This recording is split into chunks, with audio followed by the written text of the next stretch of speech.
guess if you ask me that way, I suppose I will. And I like the fact that I don't have to stand back here. In fact, I probably could slide off my jacket and you'd all be okay with that. As you can probably tell, we come from different cultures, don't we? And we look at things a little differently. And so my father being in the military and my mother being in the military, this was the dress to come to church. You never came to church without being dressed exactly like I am. Otherwise, it was disrespecting our Lord and Savior. Of course, I try to explain to my father, well, what if I'm clean and neat? Isn't it what's inside my heart that makes that difference? And we had that debate, but of course, I was going to be obedient because he always turned to the scriptures, and said, well, this is your job, and that is to obey your parents. And a little later on, I said, well, Dad, there's another part of it here. It's not to provoke your children to anger. So we always had some good, lively discussion in our home. I have enjoyed so much being with you. You all are very, very loving, and I appreciate that. I think I mentioned to a few of you that when I was, 4, 5, 6, 7 years old, I grew up in a community. So this isn't uncommon to me in that respect. It was an all things common community. We had a common verse. And we all lived in different housing that was out there. And so it was really an interesting thing. And as a child, I saw something. I saw something that was so different. And it's really hard to explain because when you're that young, putting thoughts together are difficult. But one of the things that I do remember was I felt so safe and so loved. Because everyone was there, even though they weren't my brother and sister, directly, they were. And I could, just like the young man coming up, I don't know if that was a grandchild or was that, okay. But if he wasn't a grandchild, any one of the children could come up and sit on your lap, and I remember being able to go and do that, how wonderful that felt to be able to do that. So, I won't belabor this time that you have here, because I know that you probably have something in your house that you want, but are you? Okay. All right. Well, thank you. I appreciate that.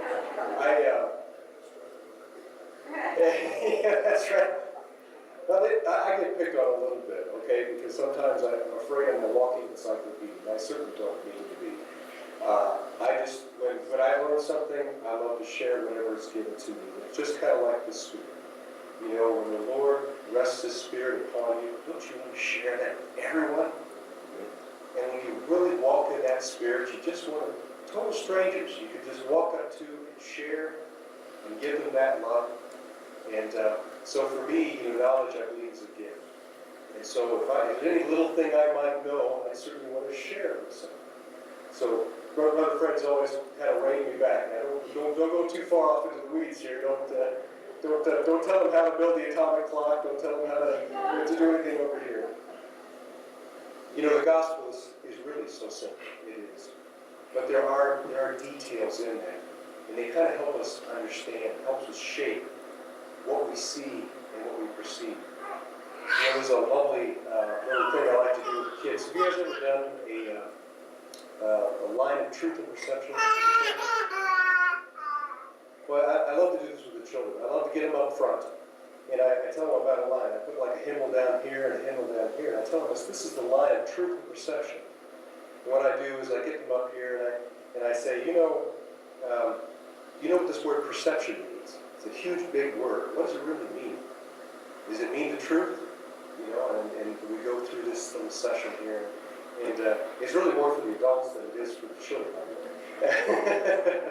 And what I'm trying to get them to is that God has a truth. And the world has a truth. But that is not true. It's simply perception. It's what the world thinks is the truth. It's a facsimile. And so I kind of help them do that. So I tell them, I say, well, how many of you over here make your bed without being asked? You just do it every morning. Make your bed, right? And then how many of you, well, sort of. And some of them, how many of you have to be reminded? And how many of you, you've always got to be told? And then I have them line up along that line. And then I usually ask their parents, okay, now so where is little Johnny standing in the right spot? Well, I do start it off with, I love you very much. And I never say anything to hurt you. This is to help you understand maybe a little bit about the world outside. But, and it was interesting. I've learned so much just from that little exercise and how the children are. And what always impresses me most is I ask them a really hard question at the very end. I say, you know, how many of you believe that you're just beautiful? Just wonderfully made beautiful. You know, most of those children don't come down to the end when they should. They come down here somewhere like that.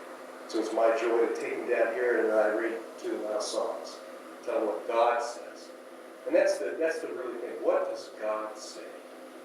And so I'll leave you with that little story and anecdote. Maybe you guys can use that and maybe some of your worship.